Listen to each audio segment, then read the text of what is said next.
Hi, everybody. So my music doesn't work, so we're just going to do a little la la la la la la la la la la la. Welcome to Rewind and Reflect, where we believe in the universal truth that there is no such thing as coincidences or mistakes, and we are here to share our life experience with you on that subject. And I have a special guest again, Miss Kristen Dean is joining me. We are all things recovery these past couple podcasts because you and I are both in recovery and Sue's on vacation.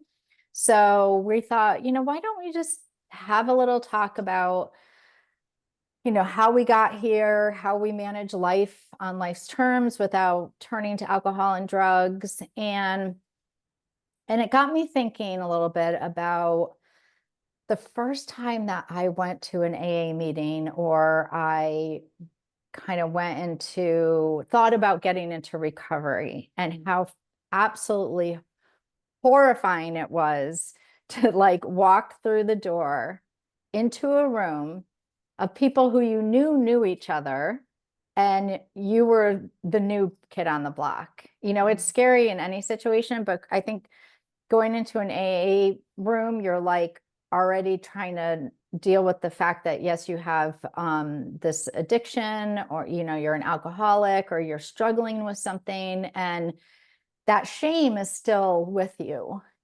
So, however,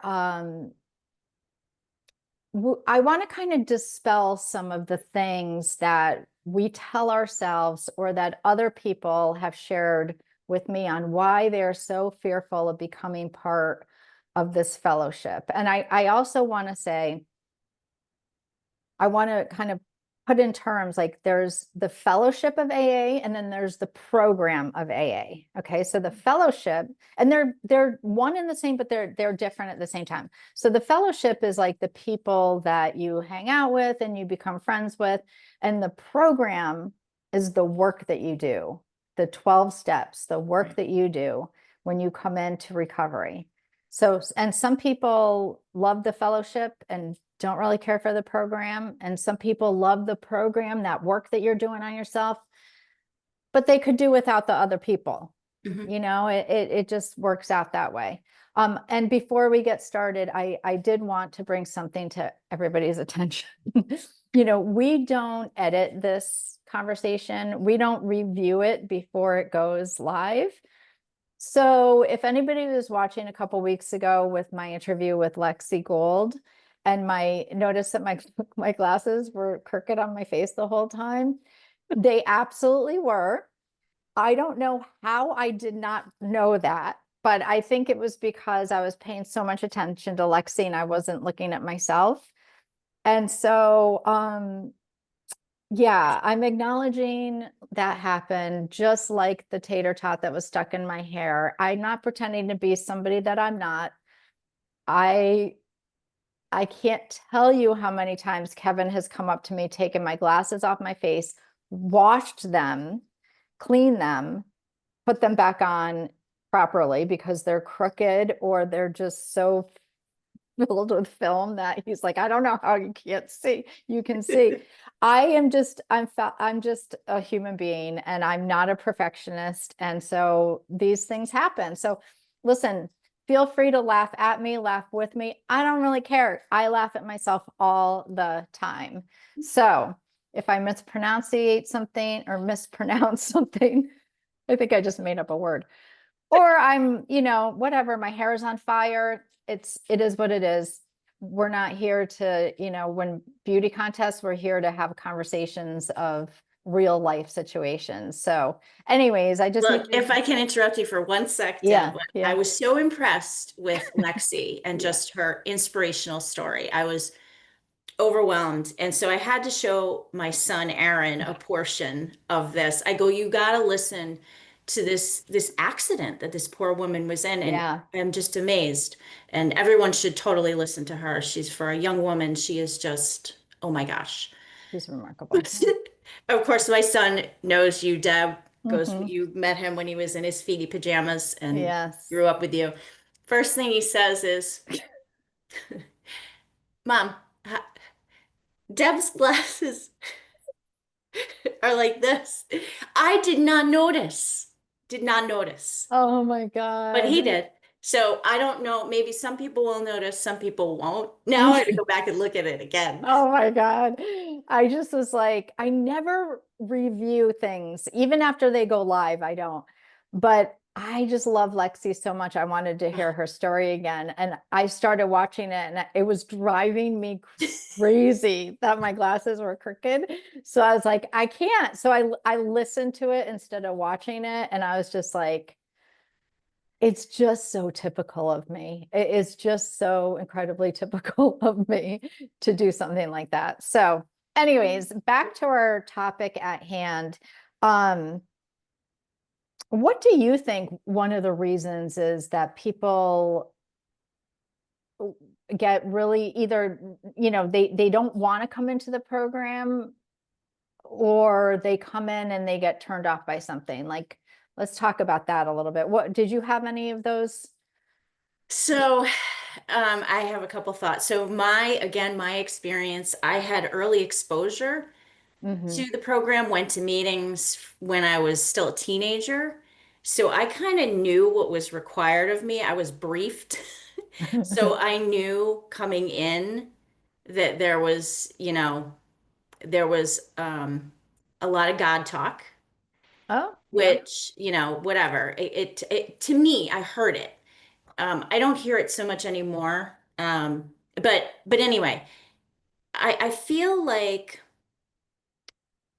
there's if you're not ready to get sober and put in the work that is required and take the suggestions that are given, Hmm. hey, this is how I did it. This is how I stayed sober. My life is fantastic. If and people are like, yeah, I don't want to do that part. I want to pick and choose. I don't. So I think that I have a sponsee right now who is just hungry for, Mm, like you were, Deb. mm, You share your experience of how you went to that Bible study hmm. and how, I mean, that to me was kind of a higher power moment. Yeah, But for I sure. think that if you're looking for reasons either not to get sober or not to go to meetings, then you're going to find them. True. Just like I could find reasons to get irritated at my job, you Right. know, but I had to be grateful and I had to look for the good. So, but I think, I know a lot of people think, I was raised Protestant, which I like to call Catholic light, Yeah. but my parents forced me to get confirmed. I thought God was a farce. I thought it was bullshit. I hated church, all of this stuff. And so I was like, oh, hell no. I don't want to, I don't want to Yeah. listen to this. I don't want to um, be a part of it. But then, that one of the things to Yeah. combat that with people who come in who have a, an aversion to God or to a higher Yeah. power is the suggestion is, and I still use this because I feel it's very powerful. If you don't believe in God and you don't want to believe in God, that's cool. We're okay with that. Think of the Hmm. fellowship, whatever, of we AA folk. Hmm. We're your higher power. Because guess what? We've stayed sober. We'll keep you sober. So let us take you on this ride. So that to me, I could wrap my head around and I could accept. Hmm. And like I said, I still use it today because I'm still, you and I have talked like I'll talk to you about things spiritual. You're way on a different plane than I am. I'm still a little skeptical. I stand back. I'm like, I don't really know about that. But I'm Yeah. open to it. I'm open to Yeah. whatever. So, Yeah. I hear you. So I have my spiritual journey has shifted in many different directions. I've always believed in God and welcomed God into my life because I just never felt confident enough to do it on my own. So it felt comfortable for me to release that to something else. And yes, when I first when I was growing up, God was that big man in the sky with the Mhm. beard and the, cane and all that. He was never a punishing God, although I know so many people who come into the program believe their God growing up was a punishing God. So when they get into the fellowship and into the program, they are like, oh, hell no, I want Yeah, nothing to do with that. I'm out. And so, and even today, like I have a very close friend who is like, you know what? I don't know if God exists and I don't know if he does or doesn't. And that's, I don't really care. All I care is that I remain sober, and watching the women in front of me who have walked this path successfully, they are the ones that I'm looking at as my higher power, because as long as it's something outside of you, it can be anything. Now, I also, in the past couple of years, because of the spiritual path that I've been on, and the studies I've been doing on spirituality and all of that, I have learned to come to see God as not that big man in the sky, but as love, Mm. and a source, the source of the universe, and that universe, that source and that frequency and that energy that carries love out. And anything that is driven in love, to me, that's God touching a person. So if love goes from them, then that's, they're sharing God with other people. They're sharing love and joy and all of that stuff. But I hear it all the time, because we do say the Lord's Prayer a lot at the end of, Mm. we say the serenity prayer, God grant us the serenity. Yeah. We say a lot of the literature has God in it, and it turns people off. But if we could just let, and I share this in meetings, and I'm sure you do too, or with sponsees or whomever is there that is like, I can't do the God thing. It's not, it's the God of their understanding. Mm. It's Mhm. not everybody, it's not the God of other people's understanding. It's the God of your own understanding. And I think that would, so many people would embrace this fellowship in the program a lot more if they understood that it's, yes, I know we have meetings in church basements, so, and there's a God in the literature, but it really ends up like what you said. If you want it bad enough, you'll figure out a way past that word. And we had to think about too the time when this program came to life. It was the Mm, late 30s. hmm. So, people dressed up in their Sunday best and they went to church, Times have Yeah, changed, my kids aren't even baptized. Like I yeah. brought them to a church for a little while, but again, not my bag. Like it wasn't, it's fine. It's fine. But I heard this. I listened to Bill Burr, the comedian. I love him. Okay. He's I don't think I've ever angry. heard of him. Oh, he's angry and he's funny and he's Irish and he's from Massachusetts. But he was relating this experience. He was playing like catch with his dad, and his dad's throwing the ball to him, and they're talking. And he goes, "Son, you know what? F that. We're not going to church today." He goes, "That guy down the street, that God, he's angry at us and he wants our money. God is Oh, everywhere. Like we don't need to go to church." yeah. And I was like, "Yes, yes, yes, yes." That's kind of how I felt.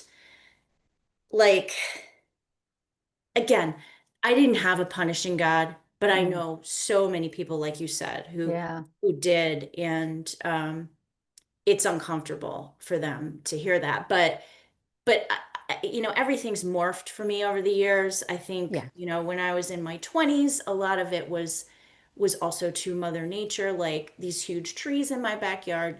That's something greater than me. I Sure. didn't make that. I didn't do that. So like you said, anything outside of me is the point of God. Mhm. And So I think it's also really important that we touch on the fact that believing in a higher power has nothing to do with religion. I correct. am Right. like, I am not into religion. I do not like it. I don't believe in it. I think it was something that was invented many, many moons ago to keep people under control of government and under the control of a hierarchy. I don't believe it. I believe that Jesus did walk the earth, but I also believe that he was a human form of source, the Mm. source that I just talked about, right? So Mhm. people could relate more. But I religion is just gets people in trouble. And I don't mean to be like upset anybody who is like has a strong religious. Of I course not. that's amazing, but I just my God has nothing to do with any kind of religion. When you in your book, when Hmm. you talk about, and I share this story with other people a lot. Do you care if I share it? Yeah, no, Your Bible go ahead. study story? Oh yeah, yeah, go ahead. I might have already shared Oh, it, did you share it on but I don't your? know, but you can share it. It's from a different perspective anyways, from your perspective. So go ahead. Yeah, so like religion, thinking of people who are, and I have friends that belong to churches, and I am so fine with that. Like that's Hmm. good, good for you. But when you walked in out of rehab to your very first meeting, Hmm. you went to the church and accidentally walked into a Bible study and sat down with a bunch of elderly folk, and you're Yeah. like, hmm, looking around, and correct me if I'm wrong. I think at the break you had real by the break you had realized, oh Yes. shit, I walked into the wrong meeting. You Mhm. talked to the pastor, and the pastor said, no, the AA meeting is over here, and it's at this time or whatever, whatever. And then you saw him a few weeks later, Mhm. and you had talked to him about your craving. You just wanted the craving to go away Yeah. because you're Right. brandy new. Um, and you saw him a few weeks later, and he said to you, how was your craving? And you said, it kind of went away. And he was like, that's great because we all prayed for you. That's what we prayed for. And Hmm. I was, I love that story because you think like the power of prayer. Yeah. I believe in energy. I believe in God talks through other people. Lexi shared that Yeah. on her talking about Rebecca and how Hmm. she connected, like, so I just think, religion, Bible study, whatever works, but there's a case of, I too, like I have no, just because it's not for me doesn't mean it's not for millions of people, Oh and yeah. and fine, so no judgment. I will say that, all right, so the other thing is like the power of prayer you touched on. And I believe when a group of people come together and put their same intention into the universe, then things happen. And that is prayer. And it does not have to be religious. It doesn't have to be, dear God, blah, blah, blah, blah. It can just be, talk to the universe or whatever that may be. But prayer works. I saw it a million times throughout my life, when Hunter was sick, Mm. with my addiction, with lots of things that have happened in my life where I just get on my knees, but I also have seen that group of people come together with an intention and Yeah, send it out, and it's like it's remarkable. It really is. It works.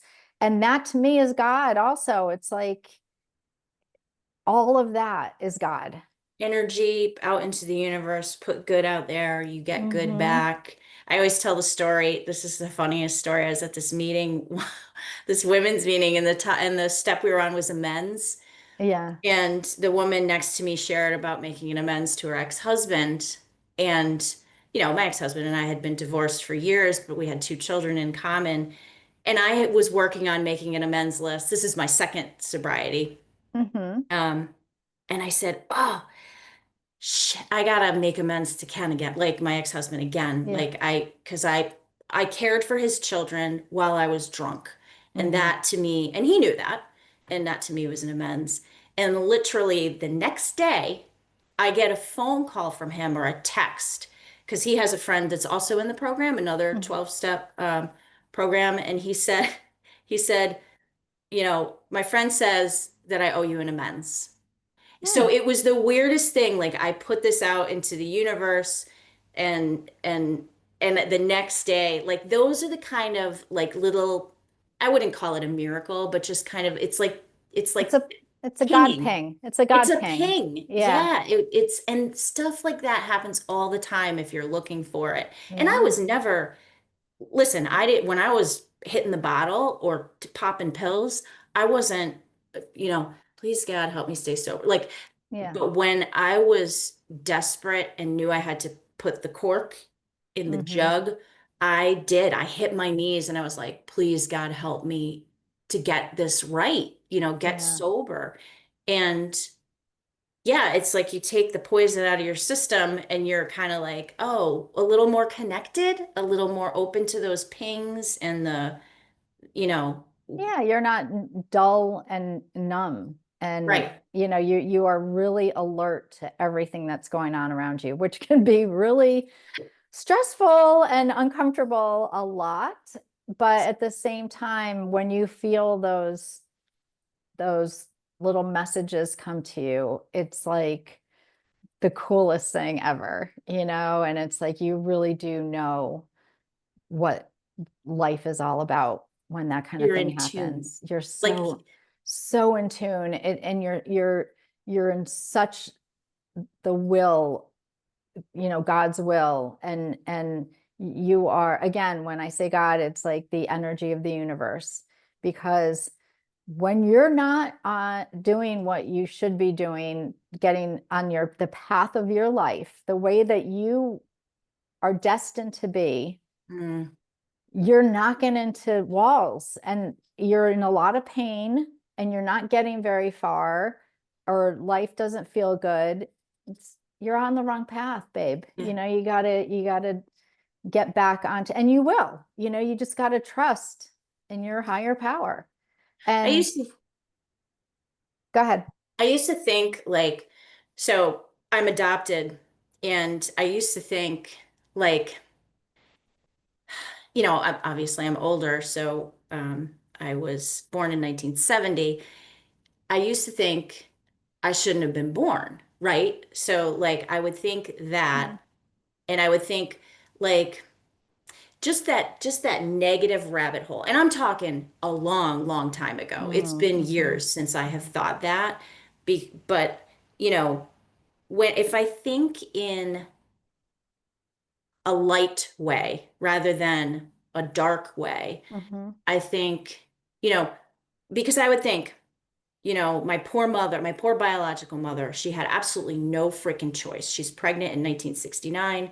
First of all, she didn't have birth control. Second of all, there's no choice for her other than Mhm. adoption. But I couldn't see beyond me being a mistake and her suffering and struggling Mhm. with this, can you imagine going through this? I couldn't see that I had my parents, my mom and dad, who couldn't have children, who were desperate to adopt. Like that was looking in the light rather than looking in the shit. You know what I mean? Mhm. Like looking in Yes. the, I don't know if that has anything to do with it, but I felt like that was somewhat not of like a spiritual awakening for me, if Right, you will. right, A right. long time ago, again, it's been, I don't think like, oh, I shouldn't have been born, like whatever. I know, I know. I hear what you're saying, and I'm gonna kind of uh say, like, so in my spiritual studies, I've been learning a lot about how we kind of choose our destiny before we're here Mm, on earth. Okay. And I really believe that. And I truly believe that the contract that was made with you and your adoptive parents before you came onto this earth, you agreed to be their baby. That's so fun. Is that like kind of like what Lexi was talking about with the conversation? Like I've been thinking about that when she was talking about how she was in a coma, but she remembered this conversation She when said she she, woke up. yeah, well, she said she remembers having a conversation with somebody. Yeah, And yeah, I completely, that is absolutely 100%. Like, I know that it was her guides, it was her spirit guides being like, you know, right here, you're about to take that turn that is going to make your life really difficult. But remember, it's because of XYZ. It's because of right. these contracts you made. So, There's where you and I are like so different because like you yeah, say that and I go, I what? I know, I know. A lot of people do. But, and I get it. again, It makes sense. it is just something that becomes so clear to me every day when I see why things happen the way that they did in my life and in other lives. And it's like, oh my God, without that incident, XYZ would have never happened. And XYZ is the reason why I'm doing blah, blah, blah. You know, So it's just, somebody asked me the other day, do you have any regrets? And I had to think for a minute. I was like, yes. And we talked about this last time, the promise, we will not regret the past nor shut the door on it. yeah. So yes, I have lots of regrets. But I had to think about it, the context, right? And I was like, wow, like my fumphering around in relationships. That's the first thing I think about. I think, ugh, whatever. I've Mm. made some bad choices, some mistakes, but I have these two awesome children. Hmm. Yeah. Awesome, awesome children. So without my ex-husband, you know, where I believe I made a lot of wrong choices, I would not have these awesome kiddos. So Right. check. That's Mhm. okay. Everything's good there. I had this before my current job, I had this horrible job. Now, mind you, I was drinking for part of it. So that's part of the problem. But my manager left like a year into the job and I was like her assistant. So they dumped all this work on me. It was way too much work. Mm. And I was like, I had no idea like kind of what I was doing. I was all alone. And I hated that job. And I was drinking, that was part of the reason why I was drinking, but then I got sober and I got this current job that I have, which I love. I love the company, I love the job. I mean, the job is the job, but whatever. Um, and I drive by this old job every single day. And I used to go, fuck that place, blah, blah, blah. Yeah. But without that job, Yeah. this is how I got my next job because Mhm. the person from the old job, like, so I could sit here and get angry at that and that place was awful to work for, but now I drive by and I go, thank you, command. Yeah. Appreciate it, Yes. and I'm driving on to Hartford. Like every single thing happens. The purchase of this house, which was like such a long and drawn out process, like the thing I find hard though, like, and you can speak to this, Deb, is like Hunter's situation Mhm. or Lexi's situation. Like, Mhm. I look at children who suffer or whatever, and I think, oh my gosh, okay, I can kind of get it a little more like hearing Lexi talk about what she's doing and what her Mhm. intent is now with it. But Mhm. but again, I get stuck in the fact the poor thing, she was a dancer, like Mhm. she's double amputee, like all this stuff. But it's looking at everything happens for a reason. Be where your feet are, right? Like I Grow, love yeah, that too. grow you where you're planted. Yeah. Yeah, yeah, like it, but it takes what it It is takes. hard. It is hard. I have friends who, they lost their children to cancer when Hunter, Right. and to me it's like, that doesn't make sense to me, and I struggle with that a lot. But I also know that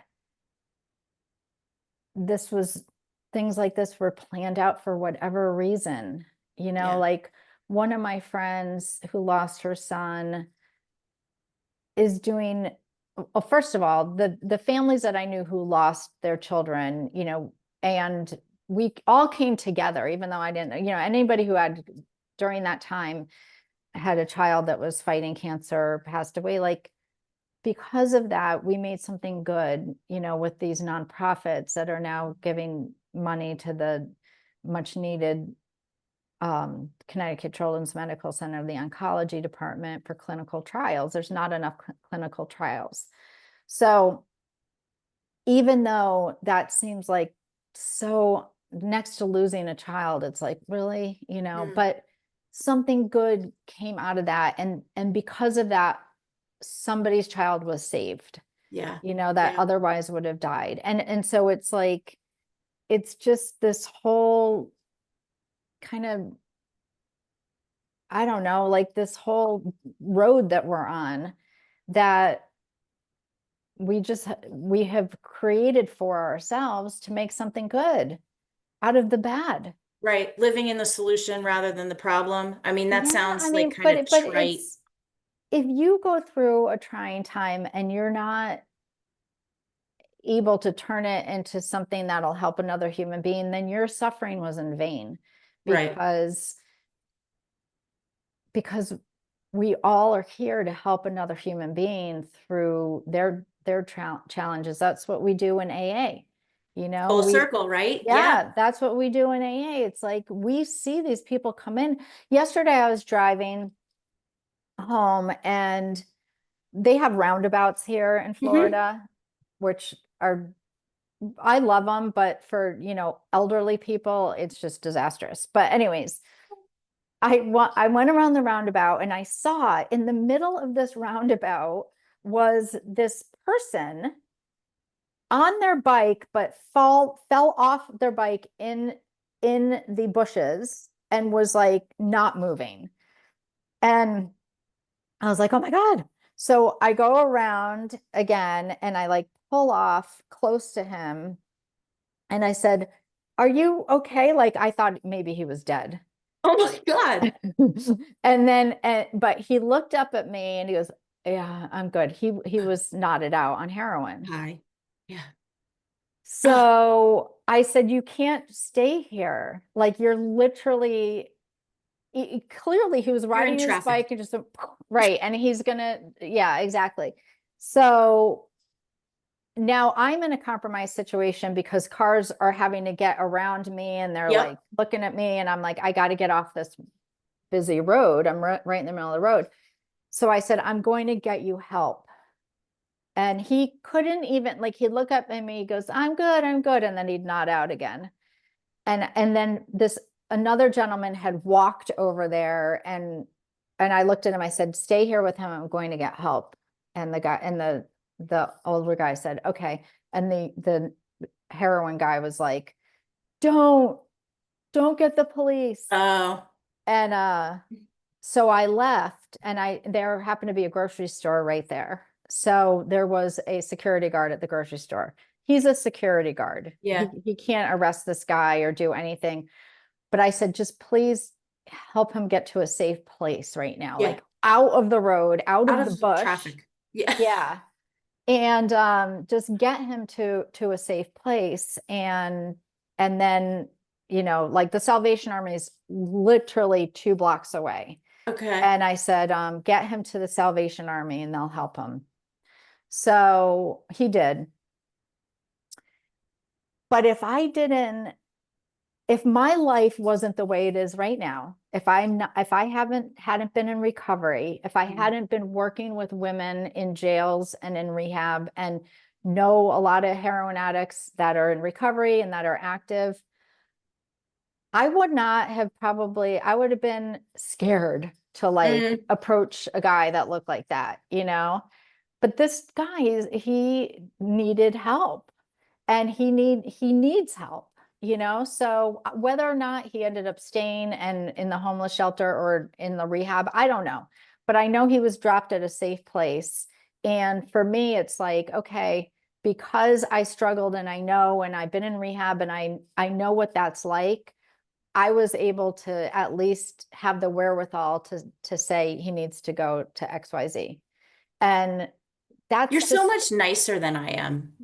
oh, So yesterday, this oh is no. odd, kismet. My son helped me with this project in the house. So I go, I'm gonna get you pizza. I go, you got to ride with me though. So we get in the car and we drive to East Granby and come back. And on our way there, he goes, Ma, did you see that guy? And he goes, he was he was doing the fent fold, he called it, which is not he's fentanyl fold, Yeah. not Oh, now. that's okay. That's all right. Yeah, I never And he heard said that. he was on a bike. And Oh I go, no. what? I thought he meant a motorcycle. Yeah. I go, what motorcycle? He goes, no, no, no, mom, a bike. So I go, okay. So we kept going. We come back the same way. And I go, Yeah. let's look for that guy. But now, mind you, I I'm not afraid of said heroin addict, but what I'm like, I'm not stopping. I'm not as nice. I'm like, you're on your own, Jack. But we didn't see him. You have always been so much nicer I just than me. You're Yeah. on your own, Jack. I just couldn't leave him. But the other thing was I was on the phone with Kevin at the same time. So I felt like if something goes sideways, Oh, he no, so I was, but I don't think but regardless, listen, there's lots of people out there that you can help one way or another, and yes. it'll happen in the time that's right for you. I I like to help them in controlled and environments. controlling where there's safety around you.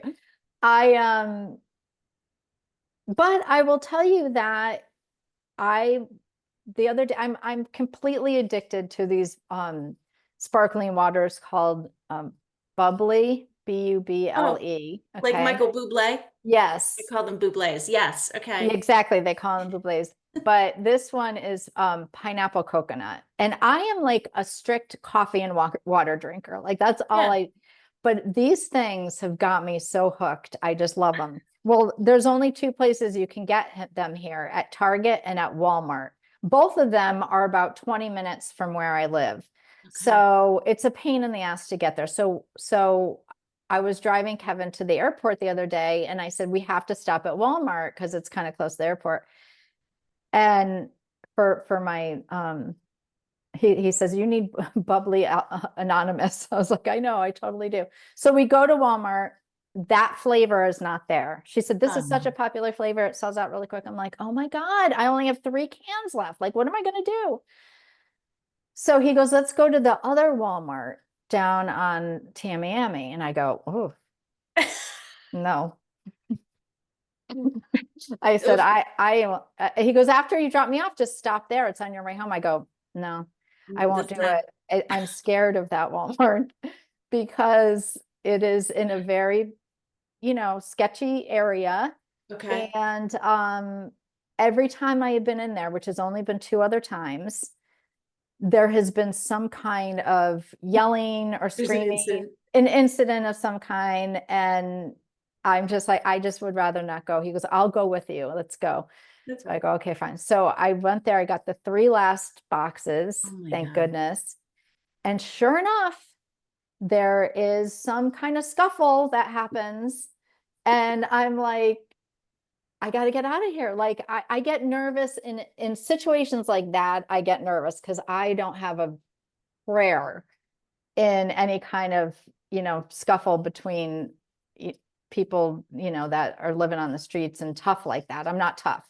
Right, right. No, I I get that. and Yeah. I didn't want to, give up my cans of Buble, but I was like, and I said, see, this is why I won't come here by myself. So I'm not like Mother Teresa where I'm going to go to in these places where I I don't feel know. safe and be like, how may I help you? May I get you some help? But this guy was like, I thought he was dead. I go, I think he's dead, Yeah. but he wasn't. He was Young just, guy, older guy? he looked like he was in his 30s. He looked pretty young. I know. I I see know. them. So my gym is at my office. We're in downtown Hartford, and I can see people with the signs at the exit from Yeah, 91. yeah, Um, and I always think to myself, most of them are young, and I always think to myself, that's someone's child. yeah, Like, right. I don't care how grungy they look, whatever, that person has not chosen to be a heroin addict. They go, Mhm. oh, I really want to become addicted to this Yeah, that sounds horrible like substance. fun. Right. Yeah. And stand, at the end of the highway ramp with a Yeah. sign that says whatever. Or prostitute myself to Yeah. get the drugs I need. It's not what people choose. It's not. No. But I will say that, and Lexi has really nailed this home for me. Like, so I spend a lot of my time focusing on, addiction, helping women into the program. I talk to a lot of moms, or a lot, so whatever. But I feel like now another door has been open for me, and I need to really focus on helping amputees with Yeah. prosthetics, because Yeah. that makes me so mad Oh my God. that people can't get prosthetics, It's or they cost so much money. $5,000. At least Hunter's was like 19,000, I and mean, insurance only paid 10 grand. And it's like, that's a car. Like a you should not have to pay for limbs on no. your body. Like, I am sorry, there's just no reason. So I know there's some really, really good nonprofits out there. Like, she was talking um about Rebecca's Angels, I think it's Yeah. called. Yep. And I know that, like, Heather Abbott has a foundation. She was another Boston bomb victim. Oh, And there is a lot out there, but I feel like more can be done. So again, maybe my purpose in this life is to help in that way. I don't know, but I'm not going to give up until I really truly feel like I've made a difference in at least in one person's life. Because why deal with it and suffer through it if you can't help another person? exactly. And helping people like me to understand that, I mean, I understand the healthcare system is effed up in our country, but Hmm. that's a whole other topic and we don't have to get into that. Yeah. But like the fact that, someone might not be able to afford a prosthetic. And then also too, shifting gears, and I learned this through Hunter, is those things hurt. They are. Like I look at him and I think, oh, how cool for like a military veteran, like whatever. But Lexi talking about how she's home, she doesn't wear those things because No. she talked about the sweat, she talked about like the discomfort, like Did you pick up that she said that it's 16 pounds 16 they've got to pounds. lift up to take a step? That's ridiculous. Like I mean, 60, what did she say? 64% more energy they use than a normal than us. It's just, and Hunter, he doesn't say boo. I mean, no, he'll complain when he's in pain, but otherwise, and my heart just breaks, because I'm yeah, like, how can we have to make this easier for people. right, We have to make it easier for people. So anyways, but that's not neither here nor there on this particular call. This is about getting people into AA. And I hope anyways, we have kind of, if anybody's out there going, oh, I'd like to check out a meeting, but the God thing, no, yeah, it's okay. Like, you don't, we're not a cult. We're not right, we don't walk around with our book and our rod and, like, God, it's not like that at all. You'll find your people, and you'll find whatever it is that brings you comfort and your higher power. And right, as long as you know that it's not you, you can't fix this. It's too big. So you gotta lean on somebody or something else. exactly. And the Christian base with like the Lord's Prayer and the God grant me the serenity, Mm, again, a result of the people that created this wonderful right, fellowship and the right. times and but you could just take that word God and replace it with a power greater than myself. And that's what they Yeah, do and with yeah. a God of my understanding, like you said, Yeah, God you of, know. or yeah, and you can, it's some people use God as what's the good orderly, I was trying to think What of was that. it? I Good could, orderly. I don't know. I can't remember. But it's, there's all these adjectives you can, figure out. But whatever. For me, it's source and love.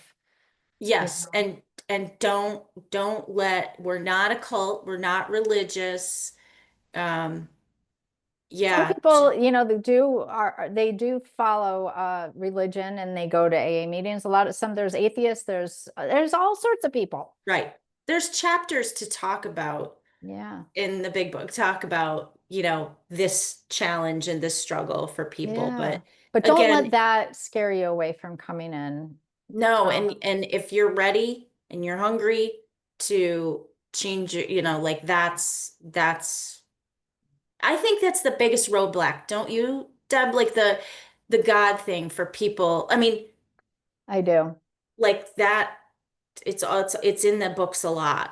Yeah, God. it is. Yes, I know. I know. But you can also reach out to Kristen or myself if you want to have a private conversation about this, Absolutely. because been there, done that, and happy to help others. So with that, I think we 100%. shall I don't even know how long this went on for, but I appreciate everybody accepting me for who I am and all of my Yeah. little isms, and um and I accept all of you for who you are, and that's why I say namaste at the end. Thank you, Kristen, again for Love you, being Deb. our guest, and we shall see you again. Sue will be back, but until then, we got Miss Dean here with us. Love you. Love See y'all you. soon. Thanks, Deb.